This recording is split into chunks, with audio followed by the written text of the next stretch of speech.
Welcome to Proclaiming Justice, a podcast from PJTN that focuses the light of truth on vital issues in today's headlines that impact every American. I'm your host, Laurie Cardoza Moore, founder and president of Proclaiming Justice to the Nations, and I'm here to educate, motivate, and activate you to action. I want to arm you with the truth and the facts you'll need to fight and preserve our constitutional republic and uphold the Judeo-Christian values our nation was founded upon. Welcome to Proclaiming Justice, a PJTN podcast where we shine the light of biblical truth on vital issues from today's headlines that impact every American, Jew and Christian, people of faith, and people of conscience. I'm your host, Laurie Cardoza Moore. If you missed the last episode of this podcast, you will find it and our previous podcast lineup on our website at pjtn.org, as well as all the other platforms that you use to access your favorite podcasts. On this week's podcast, I have invited Pastor Joe Daltorio, Senior Pastor of River of Life Community Church in Hudson, Ohio. Pastor Daltorio will discuss our biblical responsibility to engage in the culture war for our children, their future, and the future of this republic. I also want to remind you that it's important for you to listen and share this and all of our previous podcasts with your family and friends so that they can become more informed about this and other related issues that threaten our republic and the state of Israel. So please remember to like and share. Pastor Joe Daltorio, thank you so much for joining us to discuss this important topic today. Well, it's a pleasure to be with you, Laurie, and I'm so delighted because PJTN is doing such an amazing job of making people aware and also advocating for things that need to be done in this world today. Thank you. And of course, the feeling is mutual because unfortunately, we don't have as many pastors out there that are willing to engage in this battle. I hear from so many people who don't hear their pastors who won't take a stand on these issues, and it's quite troubling. And so it's so important that we hear from pastors who understand biblically why we must be engaged, why we can't just go along, and to get along, that if we don't stand up, if justice and righteousness does not prevail, we are going to lose our country. And we don't know how long we have. We know that the signs are obviously there that Yeshua is going to be returning soon, but we are also called to occupy until he comes. And unfortunately, we don't have a very good history. And unfortunately, that's why we've gotten to the place that we have chosen. So, Pastor Joe, it's also important to mention to this audience that Pastor Joe is hosting the Taking Back America's Children Summit that we will be holding in Hudson, Ohio, which is northeastern Ohio region. We're encouraging people from across the state to join us in Hudson on April 30th. And so we're grateful for your willingness to open up your congregation and make it available to our guests that will be coming, our speakers, so that we can discuss this topic. And so that, the goal is with this event, with the summit, is to equip parents and citizens on how to take back local control of their children's education. So Pastor Joe, let's start there, because we've got, we're looking at what's happening to our children across the country. Our children are being subjected to antisemitic, anti-American innuendo, pornographic content that is absolutely outrageous. We just had this horrific shooting in Nashville in a Christian school, Covenant Presbyterian, and these kids have been subjected to literature, library books, materials, videos that they have been able to access that have created this tremendous consternation in our children. And it is so important that because we're finding this problem, it's not just in Nashville, Tennessee. The problem that we're seeing is really nationwide, actually global. We've got a group down in South Africa. They're dealing with the same thing. Their education The education commissioner in South Africa is approving and allowing this pornographic material to be available to our children in the public school system. Pastor Joe, tell us about what you are seeing and what you're hearing in Ohio, in the state of Ohio, and in your community specifically. Well, we have a battle on our hands, and we've got a lot of wonderful groups that are working to change education, and they've been advocating from the State Board of Education down to local boards of education. But first of all, let me say we've just been through one of the toughest seasons with COVID 19 over the last several years. And I know that it's easy to see the dark side of that, but I have to say that during COVID, that's when I started seeing parents begin to wake up because, and I call it the time of the great revealing. Mm. I think that we have seen, because of the internet education being streamed into people's homes. I Mhm. had parents calling me saying, I can't believe what my children are hearing, what's in the curriculum. And there was this awakening, this stirring in people's hearts. They had no idea. And really, to be honest about American education is really focused around providing a day-long educational experience that allows people to work. And so we, for years, have trusted our government. We've trusted our local government. We've trusted our state government, even federal programs to be positive and concerned about our children. Now, what we're beginning to understand is there has been a very well organized group, or actually numbers of groups, that have a very anti Christian, anti Semitic, Mhm. anti they're anti-capitalist, and it's funny how they define Marxism and capitalism, and they put Mhm. a good face on Marxism. And by the way, I graduated from Kent State University. I was in a political science program. Most of my professors were communist or Marxist, so Wow. I'm not a Bible college guy.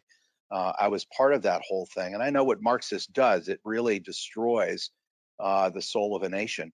So we see all these things happening, and I think we're just coming awake. So I know a lot of people are discouraged right now. I actually am Mhm. encouraged. I study revival and spiritual awakening from 1670 all the way through the present day, and it's always darkest before God moves. And I think God is starting to move.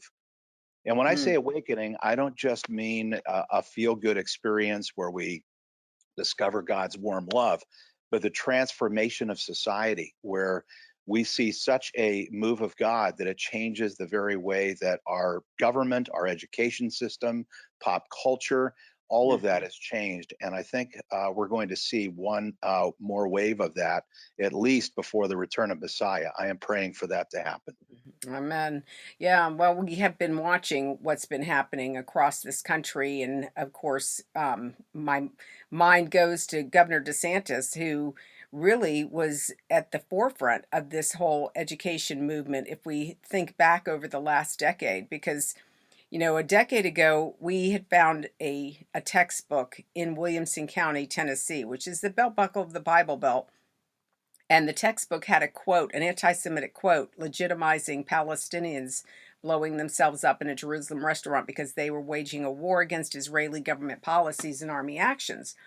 And upon reviewing that book, because it was a parent who brought it to my attention, it was her son who had been homeschooled along with my children at the same time in Williamson County. And this was her son's first year in high school. They decided as a family that they had grounded him solidly in the word.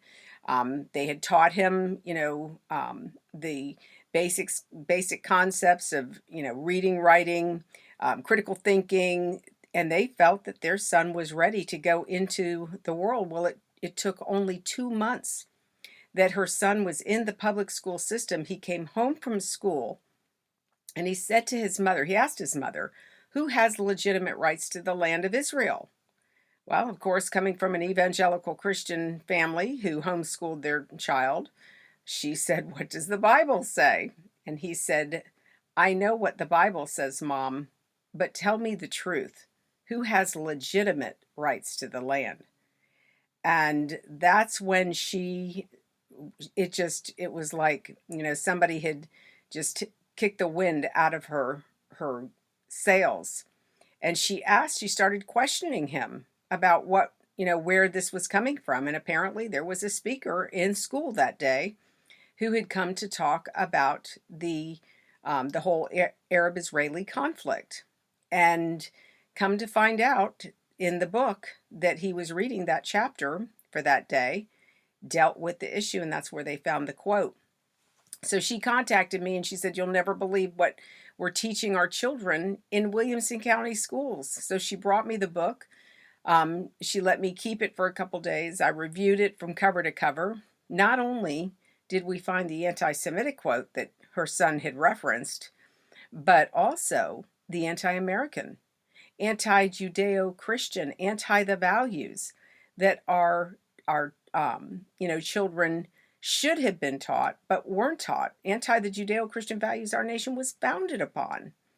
And that was what was shocking. And we launched the campaign back in 2012 to expose what was happening. And it was amazing the resistance that we got from the school board, the local school board. You would have thought, because, again, an evangelical Christian community, conservative, Republican, we had it all. And here we were getting resistance where the school board members were not in agreement, and they voted to keep that textbook in the classroom. And so that's when we, went to work. I was able to take those books that we had found in Tennessee. I compared them. I cross-compared them to what was being taught in Florida.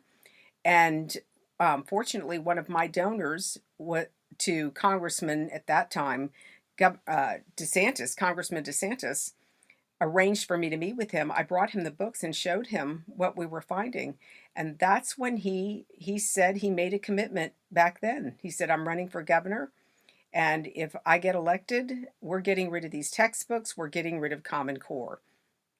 And sure enough, he got elected, and that was his first order of business. And of course, PJTN's been involved with his Department of Education in reviewing civic standards, in reviewing the textbooks, civics and social studies textbooks, as well as history textbooks in the state of Florida. And he really has taken on the issue.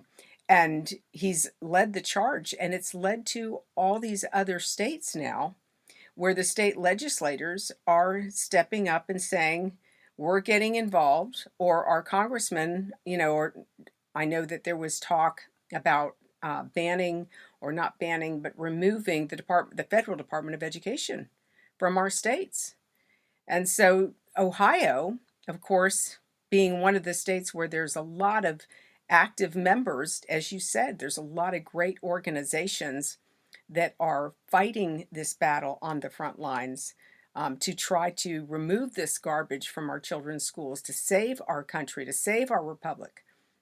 So let's talk about our biblical duty, because we have a biblical history in the United States of America. In fact, our government, our republic, was founded on the principles that are established in the Torah of Moses. And so, unfortunately, Pastor Joe, we are not teaching those truths, that history, to our congregations anymore. It's almost as if we've forgotten that biblical history, the Pilgrims, the Puritans, who they were, and the values that they held to. So, Pastor Joe, what are your thoughts about the founding of our country, about the principles that our nation, the Judeo-Christian principles our nation was founded upon? How important is this to us as Christians to communicate and teach to our congregations, future generations of Americans? Well, we definitely have a strong Christian past, and that is, and to be honest with you, not all of our founders were Christians, but the strong influence of Christianity and even Reformed Christianity in shaping our Constitution, the Bill of Rights. I mean, it's uncontested. Mm-hmm. So before I was a pastor, I was a teacher. And I was a licensed teacher here in the state of Ohio. And I have to tell you that part of the problem is many of our educational institutions have been captured generations ago. You can go back to 20th century with John E. Dewey at there in New York City, forming education and all of that. But really, it even goes back before that to the 19th century, and this is where our battle begins. Our state colleges that were formed in the 1870s, and even many of the older institutions that were almost all of them were founded by the church or by a religious organization. And they have fallen away from their original understanding. And a people that forget their history will lose their way. I think it's really clear. You see it in the Jewish scriptures where God tells his people 3 times a year, I want you to go to Jerusalem. I want you to recount with your children the things that were done in your day and pass these on to the next generation. Of course, a good Jewish family understands, what the law says and the writings about informing your children and having them write it on their houses and understand what God has done in past generations. The same thing is true for us. We need to pass on to the next generation. So when I teach my church, I always weave history in, and people tell me they love it. History has to be part of what we're doing. I'm doing a history now of spiritual awakening and revival. And in our town, John Brown stood up in 1836 in Hudson, Ohio, and declared war on slavery. We were site 0 for the abolition movement here. And then Charles Finney came down out of New York at Oberlin College, and Harriet Beecher Stowe came up from Cincinnati with her husband, and we're right there down the street at Oberlin College. So all this was happening, and people don't know that these were the things. And I said, you need to understand, it was the evangelical Christians in the early 19th century, the early 1800s, that fought the war and ended slavery. And I believe that God has a task for us today to fight this evil of deception and the seduction of our children in the same way that he did it back then. The people back then, were overwhelmed. They felt like they had no choice against some of the powers that were out there. But with God, we can do all things. So I would tell parents, you need to start here by recounting the history, not only of the Word of God, but also the history of what God has done in past generations. I'm taking my granddaughter this afternoon to see Jesus Revolution. And I already told her, I said, I want you to know what happened to me. I was part of that Jesus Revolution. And now I want you to see this. And I'm going to ask her at the end, we're going out for dinner. And I'm going to say, honey, what is God saying to you about your generation? What does the Lord want to do in your? It's not going to look the same. But God gave me courage back then. I was playing the Doobie Brothers song to her saying, I don't care what men may say. I don't care what men may do. Jesus is just all right with me. That was a powerful statement to that generation. So I said, do you fear what man thinks about you? Do you fear what people think about your Christian faith? And she said, no. And I said, well, what are you going to see God do in you, in your generation? So this needs to be part of what we're doing with our children. We need to be involved. And we have people that their kids are in public school, Christian school. And by the way, there's a lot of anti-Semitic stuff in Christian schools that I found. I'm sure that you've discovered that. I sent unfortunately. I sent one of our young men to a conference in Atlanta, and he came back totally anti-Israel. And I said, what happened? And the Willow Creek people, I'll name them. They were there, and they were talking about the Palestinians as being an oppressed minority, and they took the Marxist view. And I thought, how did this get into the church? So we need to really be careful in sharing our history with our children. Yes, absolutely. Well-intentioned people. I remember years ago when it was the Green family with the Hobby Lobby chain that had been involved in producing a documentary that was counter to the biblical narrative of God's covenant with Abraham, Isaac, and Jacob and their descendants and the covenant of the land. And that was a shocker to me because, I'd grown up and raised my kids during that era where,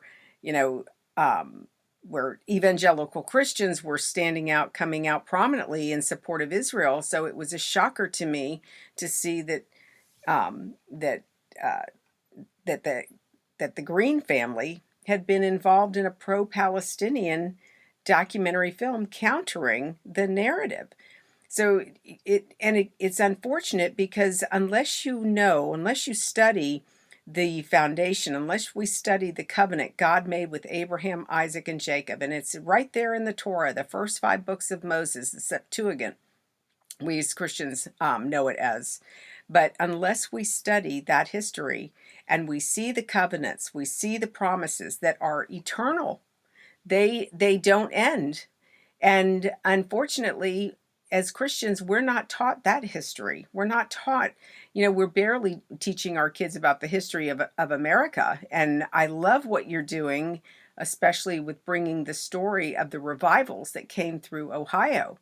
And to me, it tells me, and all Ohioans should know, they have an important spiritual destiny, that a seed was planted that needs to continue to be fertilized and developed for future generations. There's a reason why Ohio is such a strategic state, politically, but also spiritually as well. So that's very exciting to hear. But no, we as Christians can't. We have to know the covenant, because God told Abraham, "I will be your God." The covenant, the promise, was threefold. I will be your God to you and your descendants after you. I will make you like the stars of the heavens and the sands on the seashore, and all the land you see. I'm giving it to you and your descendants forever. We are commanded in Judges to teach these truths to our children and our children's children throughout our generations. So that means parents, grandparents, great grandparents, they need to be teaching these things to the children, because they have a story that our children are not hearing, a narrative that our children are not reading in the books that our children now have access to in the public school. But I'm very excited about what's happening in Hudson, what we're going to be involved in here in April 30th. So it's coming up. So we want to encourage our listeners. If you want to join us in Hudson, Ohio, now's the time. I think we have 300 seats. Is that correct? Or we have more? Just about 300, right? Okay, so we're going to have limited seating. I know that registrations are already coming in. People are already registering. People are very excited. I'm really excited about the organizations that we are collaborating with that are also excited about coming together. And one of the things that I find Ohio is so good at is collaboration. And unfortunately, in a lot of communities, it's very difficult to get organizations to work and collaborate together.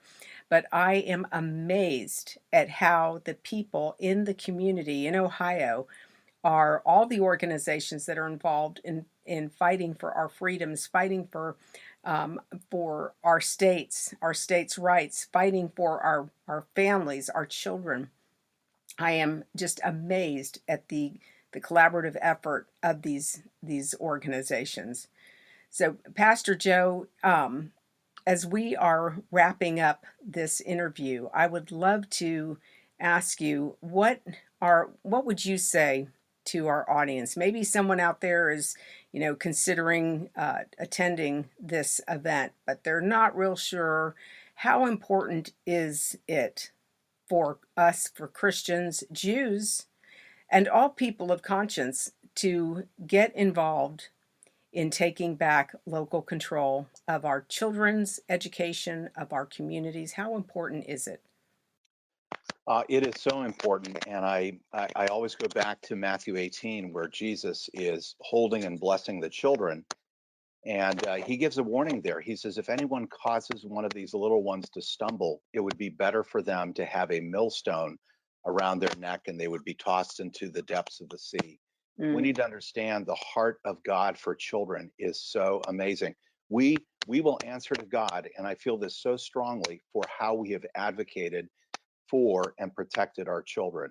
mm, There is no excuse whether your children go to public school, Christian school, even homeschooling. We need to be mhm, involved in what they are learning, dialoguing with them. We need to be involved in our schools. And frankly, the people that have taken over our schools, they have a plan. I heard a quote many years ago: people without a plan are always at the mercy of those who have one. There mm, are people in your community that have a plan, and their plan is to defile children, and they will do it thinking they are doing the best thing. Some of the ungodly things that we are seeing in the public schools, whether it's pornography or an anti-Christian bent in the curriculum, whatever. We need to be speaking out. We need to be advocating. And honestly, in many school systems, Hmm. just showing up and showing concern and bringing awareness can bring change. So we have seen some of that. Now, there are others that there's a more entrenched battle. And that's where we need to be involved with other parents. Hmm.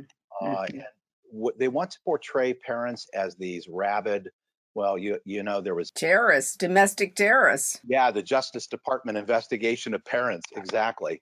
But that's not who we are. We're people that love Mhm. children. And we want to be supportive of teachers. We want to be Mhm. supportive of the curriculum. I will say this, the teachers' unions are the enemy of parents and children right Absolutely. now. And I ran into that years ago. I was asked to join the NEA as a teacher, and I had to take a stand. And boy, I had a rough year because I said no. It was quite an experience. So you pay Hmm. a price when you do this, but I don't think there's any other choice for us. I don't Yeah. want to stand before God someday and say I didn't speak out about the books in my kids' library. I didn't get Right. involved in their education. And when we act surprised when our children lose a grip on their faith, when we weren't involved in their lives, Hmm. there's a disconnect there. Yeah. That's unacceptable.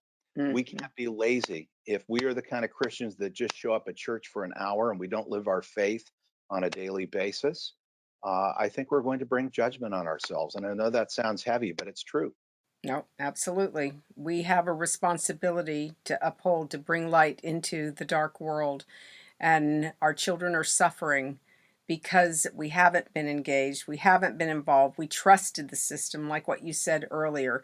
We believe that our kids, that the teachers, the educators, the administrators who oversaw our children's education, that they had the best intentions for these children, that they had the best intentions toward America and our constitution, our freedoms. But unfortunately, as you said, it's the NEAs, it's the teachers' unions that are pushing this agenda. And unfortunately, our teachers have found themselves squarely planted in the middle. They can't speak out because they can't lose their job, because they need that job to pay their bills. Do they want to teach this garbage that they're being forced to? I've had many teachers contact me, some anonymously, encouraging me and telling me, don't stop, you need to look at this county and what they're the books that they're using, the library books that they're giving our children access to, that books are not being properly reviewed and vetted when they're being dropped off, because a lot of these books, especially the library books, are, even though they have published names, like, recognizable names like Penguin House, Random House, all of the publishers that we grew up on that were respected publishing houses, they've all been bought up by organizations like Bertelsmann, a publishing house that is in Europe, is in Germany. It's a German publishing house. This is the same publishing house that is buying up all of these different publishers that was producing the Nazi youth Christmas books. So this publishing house has a long history of being involved in ungodly publications. So they're the ones that are buying up these books. And of course, when a librarian gets a stack of those books dropped off at her desk, and she sees it's Scholastic and she sees it's Random House and Penguin books, she says, oh, these are reputable books. Do they bother checking them to see the content? No, they just put them on the shelf, and they put them in elementary school areas and middle school areas and high schools. Pastor Joe, from what I've seen, and you probably can attest to this, not one of those books are fit for any age group, K through 12. There is no redeeming value that is being taught to our children through this propaganda. No, we had an interesting situation here in Hudson with a young lady who was really defiled by what she was reading, and the family went to the school board, and there were meetings, and of course parents showed up.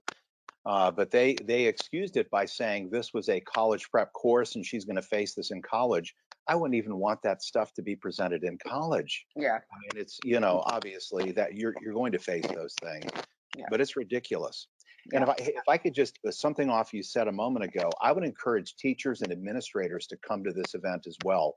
on April 30th. There are lots of people that don't know what to do, and you're right, they feel like they're caught in the middle of all this. There are Mm-hmm. good teachers out there, and we need to help equip them. And I think I saw you have a couple different representatives from teachers organizations coming. So Yes. I would say, Mhm. please come. It doesn't have to just be parents. If you're involved in education, Mhm. grandparents, everybody can be involved in this. Absolutely. Absolutely. Pastor Joe, thank you so much. And ladies and gentlemen, again, Pastor Joe Daltorio, he is going to be hosting our Taking Back America's Children Summit on April 30th in Hudson, Ohio. Please go to our website at pjtn.org to get more information. Please sign up. Share the information with your family and friends. We have to take back local control of our communities. We cannot trust the federal government, even our state government. We're working on overhauling our state government too, but we have to start by taking back control of what our children are being subjected to, introduced to, and we can't do it without you. So our goal is to do like what we did in Williamson County when we could not get rid of that anti-Semitic textbook. We put every one of the school board members on notice because it was an election year, and we told them, if you don't get rid of this textbook, we're getting rid of you. We're coming after your seats. And they voted that night to keep that book, and we had 4 months in order to flip the school board. And guess what, ladies and gentlemen? We did it. We had 4 months to find people to run, and then those people ran. They had support, they had volunteers, they had intercessors who were praying for them. And in come August, on election day, all 6 school board members that were up for re-election were all brought down in one election because the people of the community stood up and said, enough is enough, not on my watch. We can do this in Ohio. There are, I think it's 167 school districts across the state.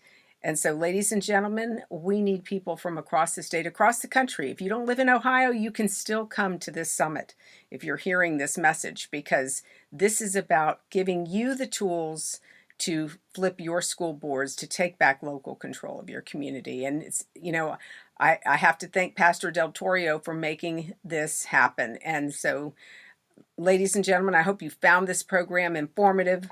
We will post this podcast on our website and all of our podcast platforms so that you can share it with your family and friends.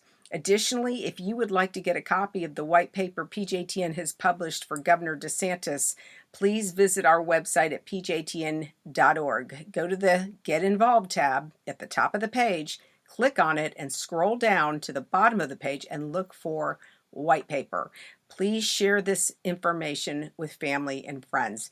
Remember, even though this white paper exposes anti-Semitic content in Florida textbooks, these textbooks are being used across the United States.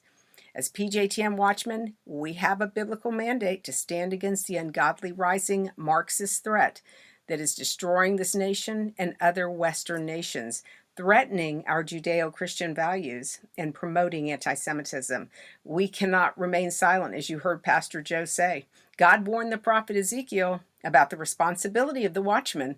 And if the watchman sees the enemy advancing and doesn't warn the inhabitants of the city, and any innocent blood is shed, God's going to require it of that watchman. But if the watchman sees the enemy, warns the inhabitants, then if any innocent blood is shed, it will not be required of him. You stand as a watchman, ladies and gentlemen, to sound the alarm, to warn others simply by sharing this podcast with your family and friends. So please share and like this podcast. Help sound the alarm in your community.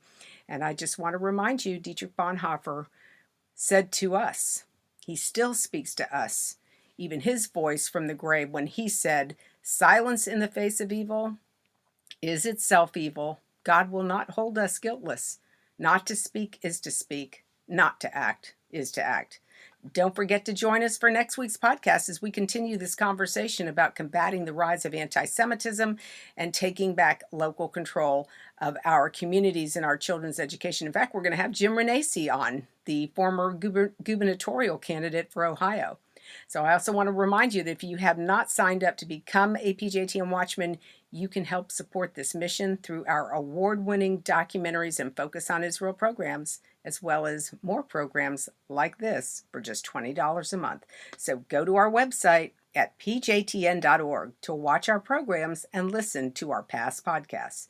With your generous monthly donation, you can ensure that PJTN remains on the front lines and in the headlines, but we can't do it without your faithful prayers and financial support. I hope that you will prayerfully consider supporting our mission as we educate to activate Jews, Christians, and all people of conscience to stand on the front lines of this all-encompassing war. God bless you, and thank you for all you do on behalf of our Jewish brethren, the state of Israel, and of course, these United States. Thank you again for joining me on this edition of Proclaiming Justice. Please share this podcast with your family and friends. For more information about how you can get involved, please visit our website at pjtn.org. As a PJTN Watchman, you can help us keep up the fight to preserve our freedom for our children and their children for such a time as this.